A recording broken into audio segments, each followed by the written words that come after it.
भी होती हैं। गलत बातों का त्याग कर देना चाहिए, अच्छी बातों को लेनी चाहिए। जैसे एक छोटी सी कहानी सुनाता हूं कि एक महिला, एक स्त्री थी जिसका पति काम करने चला गया किसी दूसरे प्रांत में, मान लीजिए पंजाब चाहे तमिलनाडु कहीं चला गया, काम करने चला गया। तो काम करते करते उसको 12 वर्ष हो गए। तो उसकी पत्नी ने चिट्ठी लिखी, पहले के जमाने में फोन तो नहीं था, मोबाइल, पत्र जाता था, चिट्ठी जाती थी। तो उसने चिट्ठी लिखी परेशान होकर, कई बार उसने चिट्ठी लिखी लेकिन पति उसका आता नहीं था। लेकिन अंतिम बार उसने चिट्ठी लिखी कि मैं तुम्हारे रहते राण हो गई हूं, तुम्हारे रहते विधवा हो गई हूं, ऐसा उसने लिखा। पत्र पहुंच गया, चिट्ठी पहुंच गई। उसने पत्र पढ़ा और पढ़कर अपने साथियों को सुनाया। उसके साथ और भी लोग थे काम करने वाले। कहा, साथियों देखो, मेरे रहते मेरी पत्नी राण हो गई है, विधवा हो गई है। साथियों ने कहा, पागल हो तुम, अरे तुम जीवित हो तो तुम्हारी पत्नी राण कैसे हो सकती है, विधवा कैसे हो सकती है। कहा, नहीं विश्वास करते हो तो चिट्ठी में लिखा हुआ है, पढ़ लो। अभी बात सही है कि गलत है? चिट्ठी में लिखी हुई बात भी गलत है, क्योंकि वो जब जीवित है तो विधवा कैसे हो सकती है। लेकिन उसका पति अज्ञानी था, कहता है चिट्ठी में लिखी हुई है बात कि मेरी पत्नी विधवा हो गई। ऐसे ही शास्त्र में बहुत सारी बातें ऐसी रोचक भयानक यथार्थ बातें होती हैं, उसको ज्ञानी लोग छांटते हैं। जंगल में सब प्रकार के वृक्ष होते हैं, कहीं कड़वे फल भी होते हैं, कहीं मीठे फल भी होते हैं। कड़वे फल खाइएगा तो आपकी मृत्यु हो जाएगी, मीठे फल चुन के खाइए, तोड़ के खाइए। गुलाब में फूल और कांटे दोनों होते हैं, तो कांटों को छोड़ दीजिए, फूल को ले लीजिए।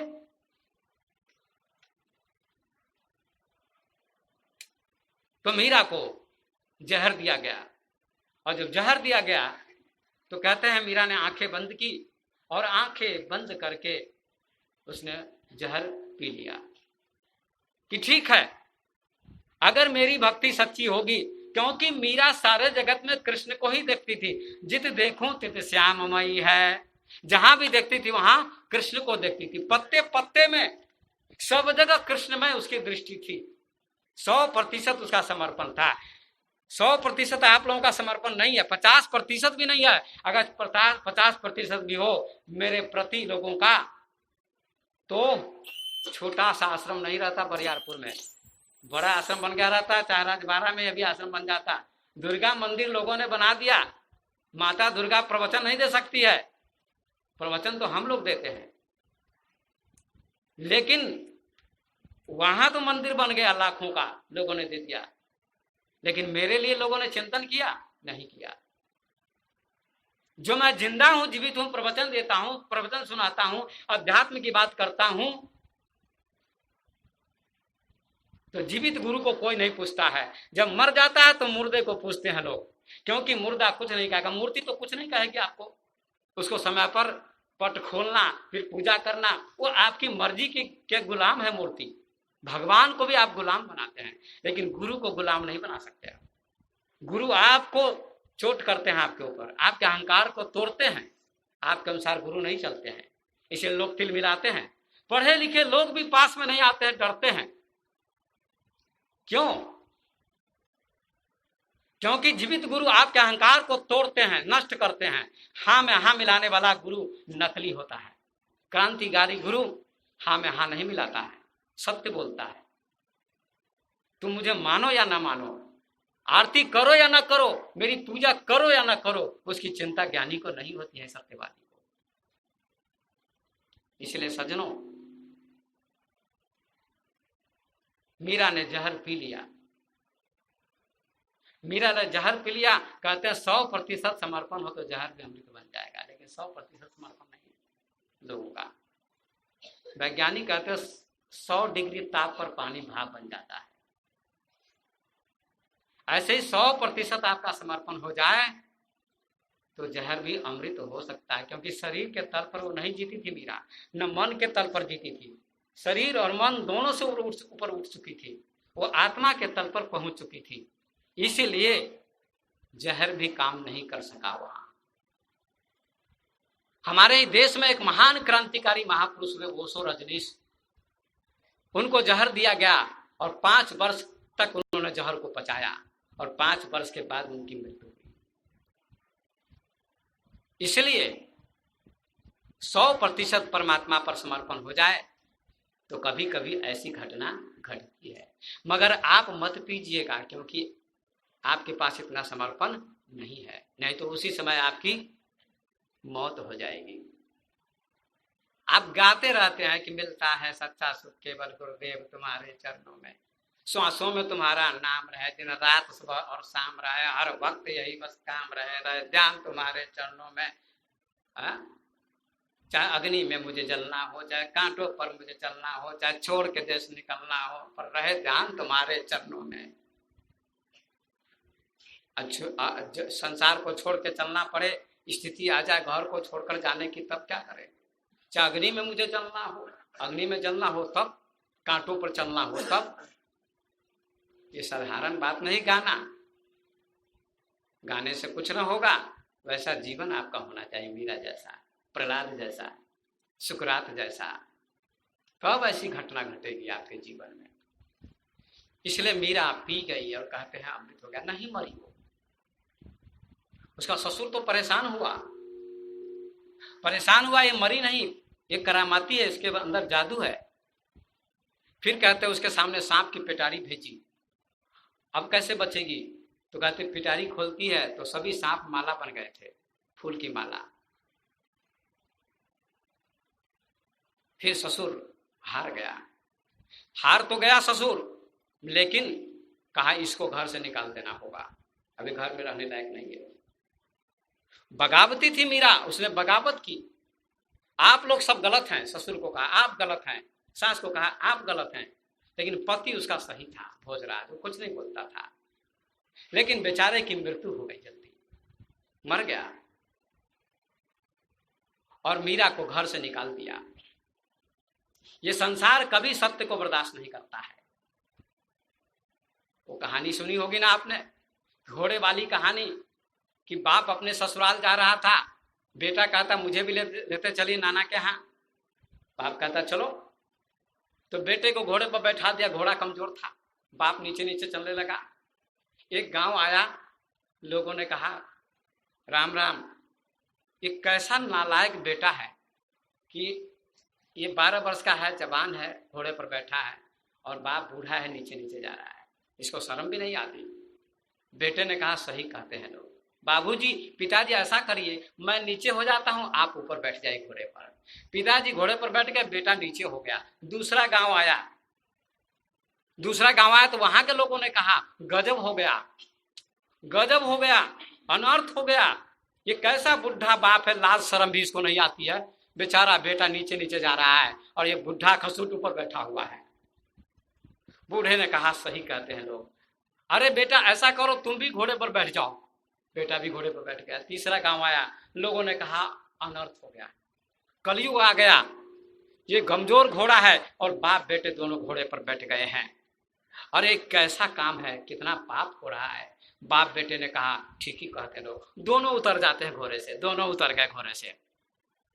जब दोनों उतर गए तो घोड़ा खाली खाली, दोनों खाली खाली चल रहे थे। चौथा गांव आया, लोगों ने कहा देखो मूर्खों को, ये कैसे मूर्ख है दोनों, अरे जब घोड़ा है ही तो नीचे नीचे चलने की क्या जरूरत है।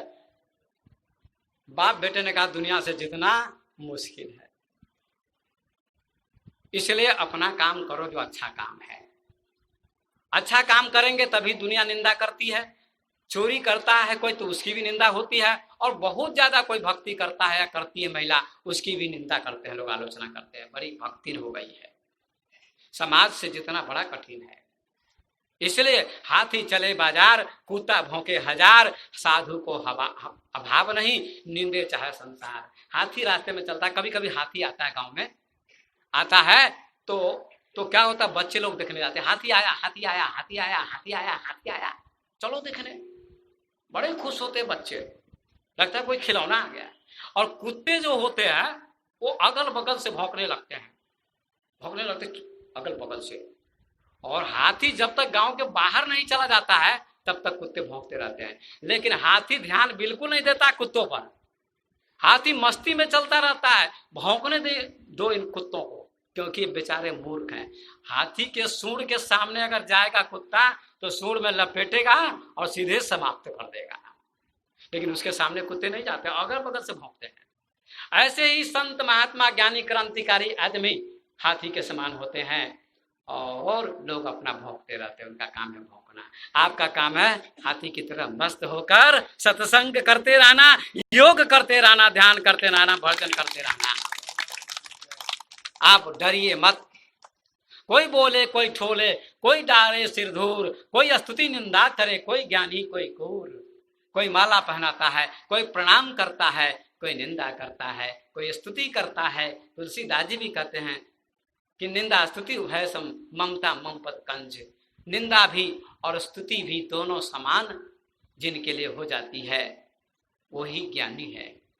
कोई फर्क नहीं निंदा स्तुति में संत के लिए, ज्ञानी के लिए।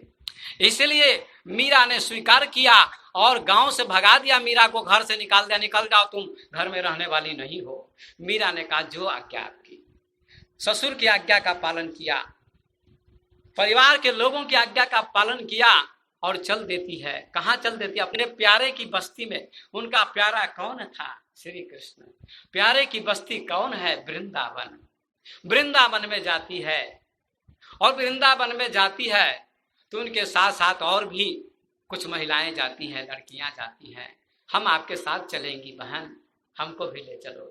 कहा चलो, चलना हो तो। मीरा जाती है वृंदावन में और कहाँ जाते? बांके बिहारी के मंदिर में, प्रसिद्ध मंदिर है बांके बिहारी का है? और वहां जाती है। वहां जाने के बाद मीरा मंदिर में जाना चाहती है, मंदिर में प्रवेश करना चाहती है, भगवान कृष्ण की मूर्ति का दर्शन करना चाहती है। तो वहां जो पुजारी था उसका नाम था जीव गोस्वामी। जीव गोस्वामी बहुत बड़ा पंडित ब्राह्मण था। उसने मीरा से कहा, ऐ औरत तेरा नाम क्या है? कहा मीरा। तो अंदर जाना चाहती है? कहा जी मैं अपने प्रभु का दर्शन करना चाहती हूँ। तो नहीं, अंदर प्रवेश नहीं मिलेगा, नो एंट्री। यहां केवल पुरुषों को प्रवेश मिलता है, यहां स्त्रियां नहीं जा सकती हैं। मीरा ने कहा अरे ये तो बड़ा अनर्थ हो रहा है। मीरा ने उस जीव गोस्वामी से, पुजारी से पूछा, पुजारी जी आप बताइए कि आप स्त्री हैं कि पुरुष हैं? इसका उत्तर दीजिए आप। तो पुजारी ने कहा मैं तो पुरुष हूं। कहा नहीं, तुम पुरुष नहीं हो। तुम क्या गाते हो? आप लोग आरती गाते हैं लास्ट में, तो क्या कहते हैं? क्या गाते हैं? कि तुम हो एक अगोचर सबके प्राणपति, के ही विधि मिलो दया मैं तुमको मैं कुमति, ओम जय जगदीश हरे। ऐसा गाते हैं ना? ये बहुत सुंदर आरती है, आप लोग गाते हैं, हमको ही पूरी याद है लेकिन एक पंक्ति हमने सुना नहीं। तो तुम हो एक अगोचर सबके प्राणपति। वैसे भजन गाने में कोई बुराई नहीं है, अच्छा लगता है ना? लोगों को नींद आने लगती है, लेकिन मेरा थोड़ा सा ऐसा गाता होता कम हो, नहीं गाता छोड़ दिया हूं, इसलिए ऐसे ही सुन लीजिए। तो तुम हो एक अगोचर एक सबके प्राणपति, ऐसे समझ में आएगी बात। बीच बीच में आवाज होती तो समझ में नहीं आती है। अब मैं प्रवचन करता हूं, पूर्ण रूपेण प्रवचन। तो मीरा कहती है कि आप तो अपने को स्त्री मानते हैं, तब न कहते तुम हो एक अगोचर सबके प्राणपति। सबके प्राणों का पति कौन है? परमात्मा है। शरीर का पति तो आपका पति है, घर का जो पति है शरीर वाला, वो शरीर वाला पति है, लेकिन प्राण का, आत्मा का पति कौन है? परमात्मा। इसीलिए तुम तो स्त्री हो, पुरुष कहां हो? सब लोग स्त्री ही हैं। मीरा कहती है पुरुष एक पुरुषोत्तम है और सब ब्रज की नारी है। पुरुष तो एकमात्र कृष्ण है, बाकी सब उसकी स्त्रियां हैं, गोपियां हैं। तुम कहां पुरुष हो? बोलो, इसका उत्तर दो। पुजारी की सिट्टी पिट्टी गुम हो गई। अरे ये कोई नारी नहीं तो महान क्रांतिकारी है। बोलती बंद हो गई उसकी, कुछ बोल नहीं सका। हम लोग अपने को पुरुष कहते हैं। अब मैं विराम दूंगा 5-7 मिनट में, इशारा हो रहा है सुजीत की तरफ से और आप लोगों की तरफ से भी, लेकिन घबराइए नहीं। ऐसी बात कभी कभी मिलती है। ये सब दिन के सत्संग में ऐसी बात नहीं मिलेगी आपको, क्रांतिकारी बात कभी कभी मिलती है। और एक दिन का सत्संग जो ये सुनते हैं आप मेरे द्वारा प्रवचन, ये 6 महीने की खुराक आपको दे रहा हूं। 6 महीने की खुराक है, एक दिन की खुराक नहीं है, ऐसा समझ लीजिए। एक दिन में आदमी रूपांतरित हो सकता है, बदल सकता है। इसलिए वो जीव गोस्वामी निरुत्तर हो गया और उसकी पूजा की थाली नीचे गिर गई। कितना प्रताड़ित किया जाता था स्त्रियों को, आज भी प्रताड़ित किया जाता है। कोई साध्वी बनना चाहती है, कोई सन्यासी बनना चाहती है महिला, उसका अगर संस्कार है तो बनकर रहेगी। आज टेलीविजन में देखिए कितनी महिलाएं विद्वान हैं जो प्रवचन दे रही है। प्रवचन देने का अधिकार सबको है, ज्ञानी बनने का अधिकार सबको है।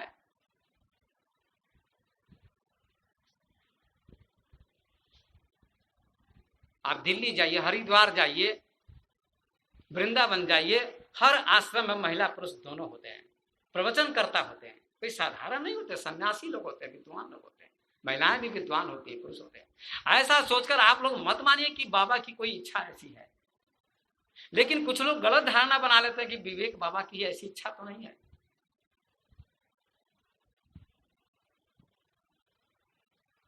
मेरी क्या इच्छा आप लोग नहीं जान सकते। मुझे समझने के लिए आपको बहुत समय देना पड़ेगा। उसी मीरा के आज गीत गाते हैं, उसी सबरी के आप गीत गाते हैं। जो सबरी मतंग ऋषि के आश्रम में रहती थी युवावस्था से ही, वो भी तो आश्रम में ही रहती थी। आप उसका गीत क्यों गाते हैं? लेकिन वो ऋषि ज्ञानी थे, ध्यानी थे, ज्ञानी नहीं ध्यानी थे। ध्यान के बाद ज्ञान पैदा होता है, वो असली ज्ञान होता है। और महर्षि वाल्मीकि के आश्रम में सीता जी रहती थी, कितने वर्षों तक रही, वनवास उनको हुआ तो गर्भावस्था में वही लव कुश को जन्म दिया। और वहीं युवती लड़कियों को भी दिखाया गया टेलीविजन में लव कुश कांड में। उनके आश्रम में बहुत सारी महिलाएं रहती थी, लेकिन महर्षि वाल्मीकि सीता जी को पुत्री कहते थे, सबको पुत्री कहते थे। इतना ज्ञान जब हो जाता है ध्यान के द्वारा, जब आप ध्यान करेंगे, मेडिटेशन करेंगे, तो आप मन से ऊपर उठ जाइएगा। मन में ही स्त्री और पुरुष है, और मन से जब ऊपर उठिएगा, आत्मा के तल पर जाइएगा, तब आप स्त्री पुरुष से मुक्त हो जाएंगे। 7 शरीर होते हैं बौद्ध धर्म में, आप लोग नहीं जानते हैं। वैसे हिंदू धर्म के शास्त्रों में 3 शरीर का वर्णन है, स्थूल सूक्ष्म कारण। ये शरीर स्थूल है 5 तत्व का, एक सूक्ष्म शरीर है 17 तत्व का, और एक कारण शरीर है सुसुप्ति। ये 3 शरीर माने जाते हैं। आप लोग अध्ययन तो करते नहीं, तो जो समझिएगा, जो करते हैं वो समझते होंगे। और 7 शरीर बौद्ध ग्रंथों में बताया गया है। चौथे शरीर तक स्त्री पुरुष का भेद रहता है, और चौथे शरीर से 5वें शरीर में जब चला जाता है तो स्त्री पुरुष का भेद मिट जाता है। Physical body, etheric body, astral body, mental body,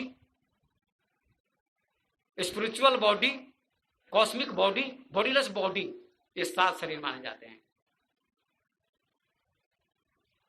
इस बड़ी गहन बात है, इसकी व्याख्या करूंगा। जहां प्रोफेसर की जरूरत है हमारे प्रवचन सुनने के लिए, इंजीनियर की जरूरत है, बड़े बड़े विद्वान की जरूरत है, लेकिन फिर भी मैं आपको संक्षिप्त में सरल भाषा में समझाने का प्रयास करता हूं।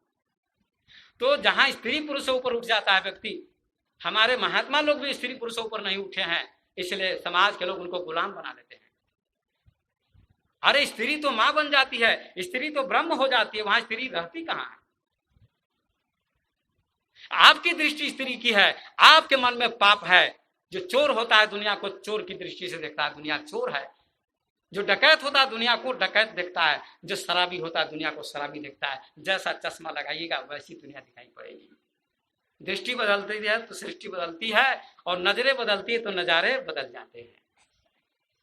इसलिए अपनी दृष्टि को पवित्र बनाइए, और शरीर, मन और आत्मा, शरीर से ऊपर उठिए, फिर मन के तल पर जाइए, मन के तल से ऊपर उठिए, फिर आत्मा के तल पर जाइएगा, तो वहां न स्त्री होती है न पुरुष होता है, वहां केवल परमात्मा होता है, वहां केवल ब्रह्म होता है, वहां केवल राम होता है, वहां केवल कृष्ण होता है। कृष्ण व्यक्ति का नाम नहीं है, कृष्ण सब प्राणियों के अंदर जो आत्मा है, चेतना है, उस चेतना का नाम कृष्ण है, और जो सब में रमन करता है उसका नाम राम है।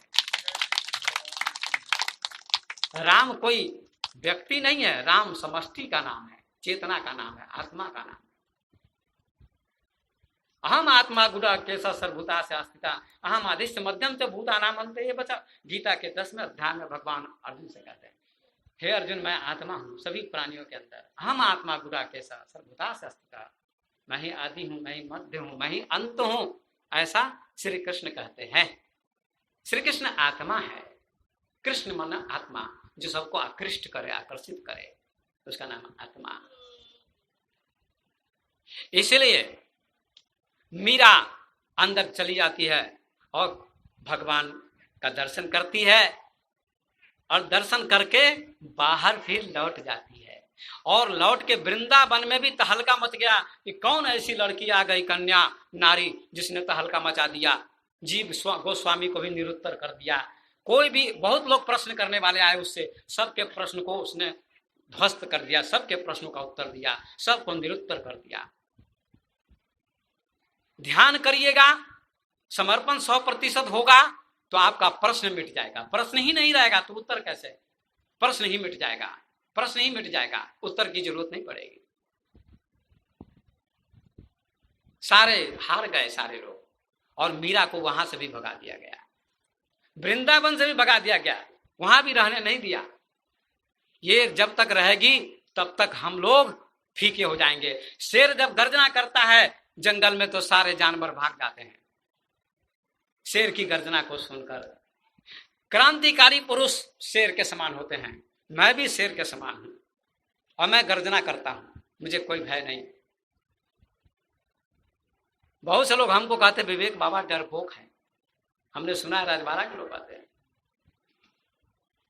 किस बात का डरपोक है? आप कितने बड़े साहसी हैं, आपको डर नहीं लगता मृत्यु का? आपको डर नहीं लगता डकैत का? आपको डर नहीं लगता बीमारी का? आप बड़े वीर हैं आप लोग, अब मैं डरपोक हूं। अरे कोरोना को लेकर के मैं ऐसे कर लेता हूं तो आप लगता है कि बाबा डरपोक है। अरे अगर मर गए तो प्रवचन कौन सुनाएगा? मैं तो मर जाऊंगा, कोई चिंता नहीं, शरीर चला जाएगा, आत्मा तो अगर मैं जान चुका हूं ध्यान के द्वारा, लेकिन कुछ दिन जीवित रहूंगा तो आप लोगों के काम आऊंगा।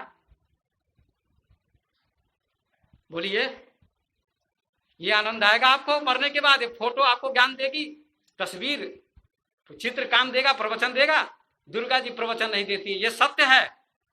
इसीलिए कबीर ने, अब सुकरात ने, अब बुद्ध ने कहा कोई देवी देवता नहीं है, केवल माता पिता गुरु विद्वान ही देवी देवता है। महात्मा गांधी देवता है, बुद्ध देवता है, महावीर देवता है, राम जी भी देवता थे, इसलिए उनको भगवान कहते। अच्छा विचार था उनका, चरित्र था। हनुमान जी देवता, अच्छा काम किया। लेकिन आज कोरोना वायरस चल रहा पूरी दुनिया में, तो हनुमान जी के बारे में तुलसीदास जी ने लिखा है हनुमान चालीसा में। अब सत्य कहता हूं तो तिल मिलाइएगा आप लोग नहीं, है ना, कीर्तन करने वाले व्यास लोग आप लोग, है ना, राजुकेश्वर जी हो चाहे कोई, है ना, सुनिए, सत्य को साहस पूर्वक सुनिए, ऐसी छाती रखिए कि ये सत्य जैसे पत्थर रखा जा रहा है ना, मजबूत छाती बनाकर सुनिए मेरी बात को। गोस्वामी तुलसीदास ने लिखा हनुमान चालीसा में कि संकट ते हनुमान छुड़ावे, मन कर्म वचन ध्यान जो लावे। संकट ते हनुमान छुड़ावे, हनुमान जी संकट से छुड़ाते हैं। मन कर्म वचन से जो हनुमान जी का ध्यान करते हैं। तो आज कोरोना वायरस चल रहा है दुनिया में, तो पूरे भारत में बड़े बड़े भक्त होंगे हनुमान जी के। चलिए हमको न मानिए, लेकिन मैं समझता हूं कि मैं आपसे ज्यादा हनुमान जी को मानता हूं। मैं शिव जी को भी आपसे ज्यादा मानता हूं। शिव चर्चा वाले भी हमसे नाराज हो जाते हैं, लेकिन जितना रहस्य मैं शिव जी के बारे में जानता हूं, मैंने पुस्तक लिखी शिव जी के बारे में, शिवलिंग पूजन का आध्यात्मिक रहस्य। 108 विधियां भगवान शिव ने बताई है पार्वती को ध्यान के बारे में। वो शिव चर्चा वाले शायद बहुत कम लोग जानते होंगे। भगवान शिव वास्तव में योगी थे और मां पार्वती को उन्होंने ध्यान की विधियां बताई हैं। जिन विधियों को जानने के बाद वो हमेशा ध्यान में रहते थे भगवान शंकर। आप फोटो में देखिएगा कभी कभी कैलेंडर वाला में कि उनकी आधी आंखें खुली हैं और आधी आंखें बंद है। इसका मतलब भगवान शंकर आधी आंख खोलकर आधी आंख बंद करके ध्यान मुद्रा में बैठे हैं। नाक के आगे देखिएगा तो आधी आंखें खुल जाएंगी और आधी आंखें बंद रहेंगी। ये ध्यान की मुद्रा है और ध्यान की मुद्रा में भगवान शिव बैठे होते हैं। वो परम योगी हैं, वो परम ध्यानी है, वो परम समाधिस्थ है। इसलिए भगवान शिव का खंडन कौन कर सकता है? कोई नहीं कर सकता। ओशो जैसे पुरुष जो दुनिया के क्रांतिकारी थे, ओशो से दुनिया में कोई जीत न सका। उनके समय में राष्ट्रपति, प्रधानमंत्री, बड़े बड़े संत महात्मा सब उनके सामने नतमस्तक होते थे। इतने बड़े क्रांतिकारी पुरुष थे। और सच कहिए तो मैं उन्हीं को गुरु मानता हूँ। उन्हीं से मुझे सारी प्रेरणा मिली है। तब मैं कबीर को जान सका, बुद्ध को जान सका, महावीर को जान सका। सैकड़ों महापुरुष के बारे में मैं भी जानता हूँ और सैकड़ों ग्रंथों का अध्ययन किया। इसलिए बहुत बड़े क्रांतिकारी पुरुष थे ओशो। कृष्ण के ऊपर इतनी सुंदर व्याख्या की, सब ग्रंथों के ऊपर, बड़े बड़े ग्रंथों के ऊपर 1 लाख पुस्तकों का उन्होंने अध्ययन किया था और पूर्व जन्म की बात भी जानते थे, कई जन्म की बात जानते थे। इतना पावर था उनके अंदर। लेकिन उनकी लोग निंदा करते हैं। उनके बारे में आज नहीं कहूंगा, कुछ कभी समय आने पर कहूंगा। बहुत अच्छी अच्छी बातें कही हैं। समाज को उन्होंने बहुत सुंदर दिशा निर्देश दिया। तो मीरा को वृंदावन से भी लोगों ने भगा दिया, टिकने नहीं दिया। मैं क्या कह रहा था अभी? कुछ और कह रहा था, नहीं कुछ और कह रहा था। आप लोग प्रवचन सुनते हैं, सुनते सुनते भूल जाते हैं, सुनते सुनते भूल जाते हैं। हाँ, हनुमान जी के बारे में।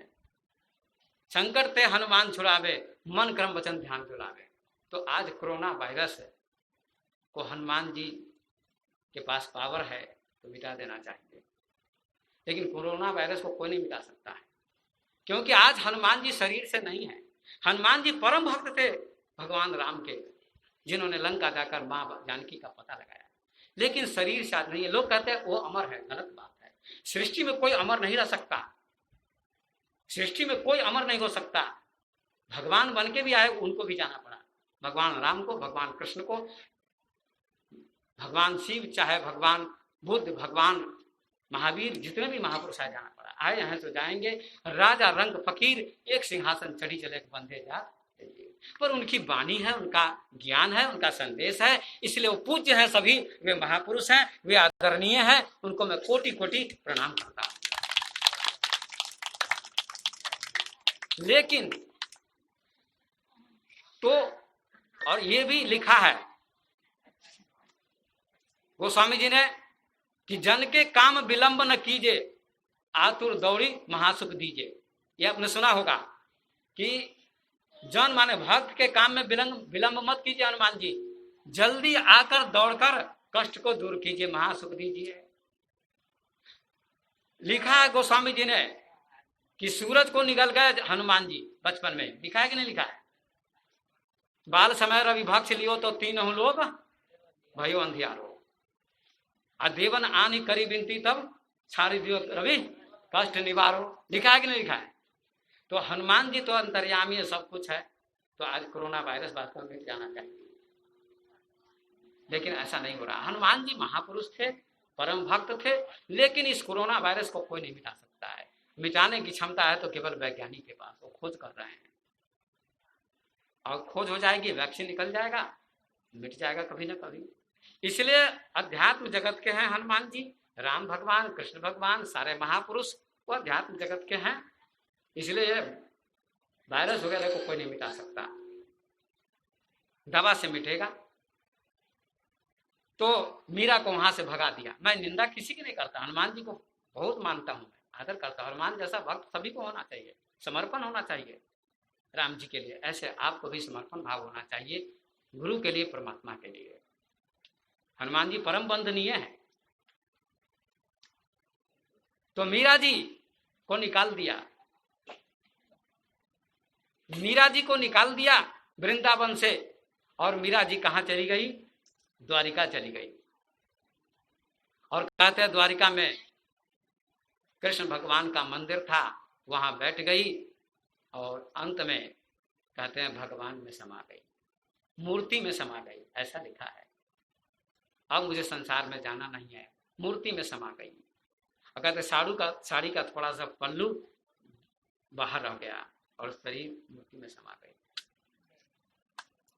इसका तात्पर्य यह है कि लास्ट में भक्त भगवान में समा जाता है, भगवान में लीन हो जाता है, जैसे बूंद समुद्र में समा जाती है।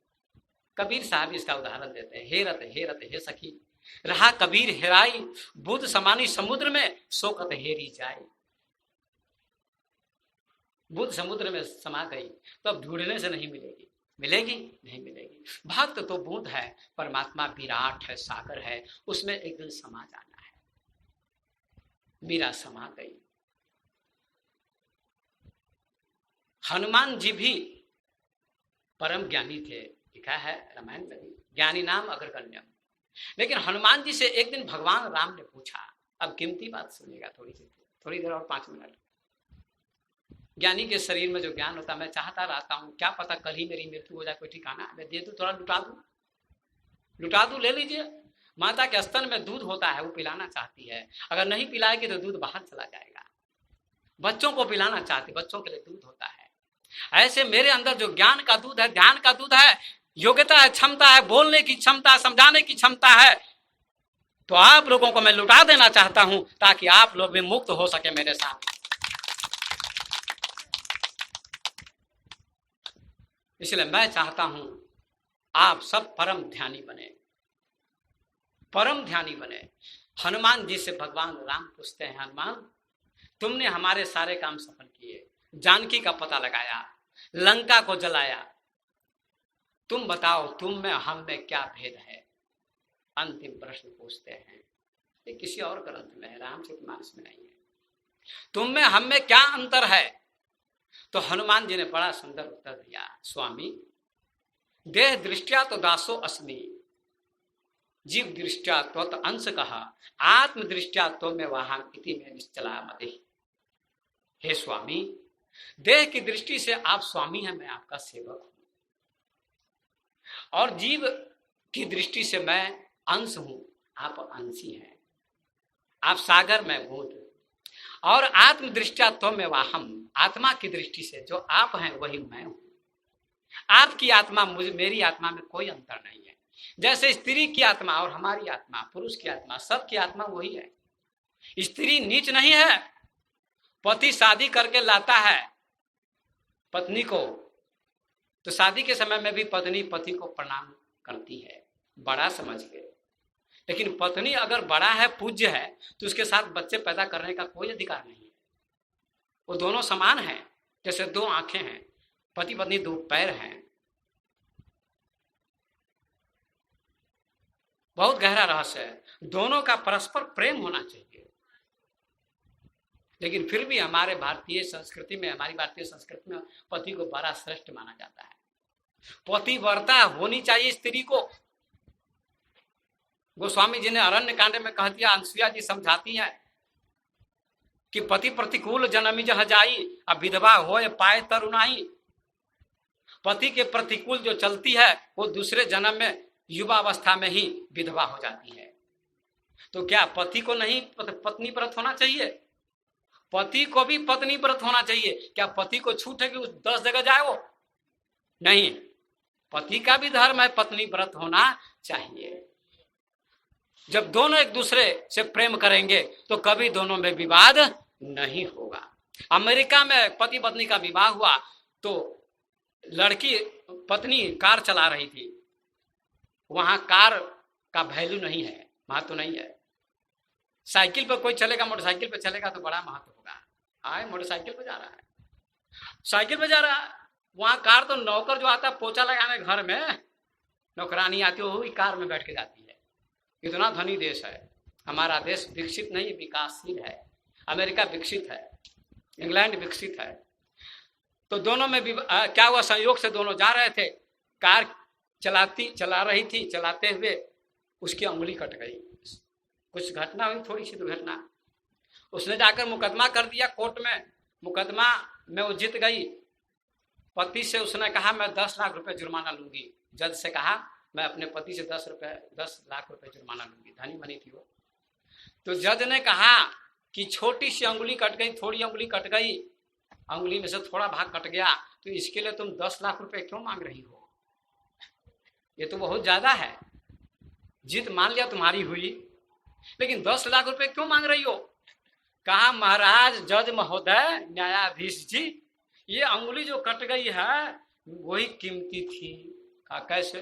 कहा उसी अंगुली पर मैं अपने पति को नचाती थी, अब वही कट गई तो कैसे नचाऊंगी आप? इसीलिए 10 लाख रुपए चाहिए मुझको। जज ने कहा कमाल की हो तुम।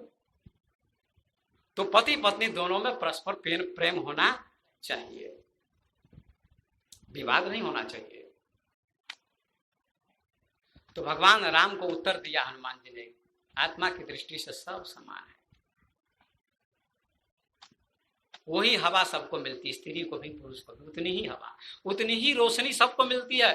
ये पंखे के पास आप बैठ जाइए, हमको भी उतनी ही हवा मिलेगी, आपको भी उतनी ही हवा मिलेगी। बच्चे को भी, जवान को भी, बूढ़े को भी, विद्वान को भी, मूर्ख को भी, राजा को भी, गरीब को भी, धनी को भी, सब को भी उतनी ही हवा मिलेगी।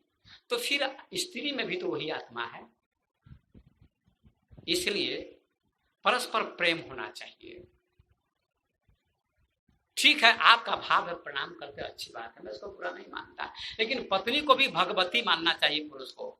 पति भगवान है तो पत्नी भी तो भगवती है कि वो तुम्हारे पैर की जूती है, हमेशा मारो पीटो कुचलो। अगर पति मारता है बहुत ज्यादा और पत्नी एक थप्पड़ मार दे पति को, तो कहते अपन हारल बहुक मारल। किसको कहने जाएगा पति कि हमको एक थप्पड़ पत्नी ने मार दिया गाल पर? किसी को कहने नहीं जाएगा। अब पत्नी को मारता है पति तो मोहल्ले में सब जान जाते हैं, सबको जानकारी मिल जाती है कि फला के पति ने अपनी पत्नी को बहुत पीटा है। अगर पत्नी पीटे तब क्या होगा? इसलिए पीटना अच्छी बात नहीं है, समझाइए, प्रेम होना चाहिए। तो मीरा जी वृंदावन में रही, वहां से चली गई भगाने के बाद, और लास्ट में वृंदावन जाती है, कहते हैं भगवान में समा जाती है। उसको लेने के लिए उसके देवर बैठा गद्दी पर, उदय सिंह, उसने कहा भाभी को बुला कर ले आओ। 100 आदमी को भेजा, मेरी भाभी को बड़ा कष्ट दिया गया, यातनाएं दी गई है, मेरी भाभी को ले आओ, वो देवी है साक्षात। 100 आदमी जाते हैं मीरा को बुलाने, आप चलिए, आपके देवर जी ने बुलाया है। ससुर का भी देहांत हो चुका था, सास का भी, माँ का भी, पिता का भी, पति का भी, 5 लोगों की मृत्यु हो चुकी थी 33 वर्ष की उम्र में। मीरा ने कहा अब दुनिया से सब चले गए, अब संसार में जाकर मैं क्या करूंगी? अब तो मुझे परमात्मा में समा जाना है, अब मैं संसार में नहीं जा सकती, आप लोग लौट जाइए। कृष्ण से कहती है, हे कृष्ण मुझे अब संसार में मत भेजो, अपने में समा दो। कृष्ण कहते हैं आओ तुम्हारा स्वागत है। तो कहते हैं भगवान में समा गई, मुक्त हो गई, कृष्णमय बन गई, मीरा सब धन्य हो गई। तो सजनों, माँ बहनों, अब मैं अपनी वाणी को विराम देता हूँ। आज आपने मीरा का प्रसंग सुना। एक क्रांतिकारी नारी ने एक आदर्श स्थापित किया है आपके लिए। इसलिए भक्ति, सत्संग, योग, ध्यान, भजन आप सब करते रहिए, और अच्छे काम के लिए, भक्ति के लिए डरना नहीं है, साहस पूर्वक आगे बढ़ना है। और पुरुष को भी माँ बहनों की आलोचना नहीं करनी चाहिए, गलत आलोचना मत कीजिए, माँ बहनों का सम्मान कीजिए, आदर कीजिए, और तब देखिए कितना आनंद आएगा। आपका परिवार पवित्र हो जाएगा, आपका परिवार स्वर्ग हो जाएगा। स्वर्ग कहीं आकाश में नहीं है और नर्क कहीं पाताल में नहीं है। मैंने एक पुस्तक लिखी है, उस पुस्तक का नाम है धरती पर स्वर्ग। अभी वो पुस्तक छपी नहीं है, मैंने 10 पुस्तक लिखी है, एक पुस्तक केवल छपी है, प्रकाशित हुई है, जिसका नाम है भक्ति मार्ग।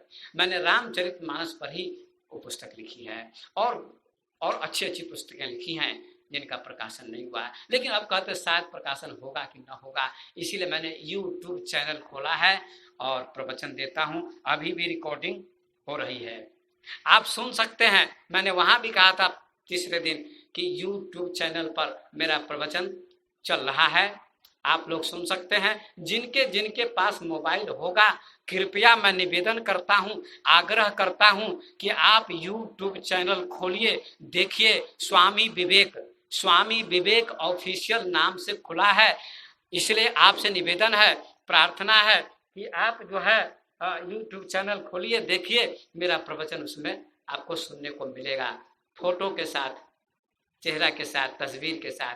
अभी जो रिकॉर्डिंग हो रही है ये ऑडियो हो रही है, केवल शब्द सुनाई पड़ेगा अभी। और आश्रम में मशीन है और बड़ी मशीन खरीदी जाएगी और तब बढ़िया से रिकॉर्डिंग होगी। बड़ी बड़ी सभाओं में जाएंगे, बड़ी बड़ी सभाएं होंगी और जहां ज्यादा लोग होंगे वहां भी ऐसा कार्यक्रम होगा, रिकॉर्डिंग होगी और आप लोग भी मेरी अनुपस्थिति में सुन सकते हैं। पूरे भारत में, पूरे विश्व में प्रवचन जाएगा, केवल आप लोगों के बीच में नहीं, पूरे भारत में, पूरे विश्व में ये प्रवचन जाएगा और जहां जहां जाएगा वहां के लोग सुनेंगे।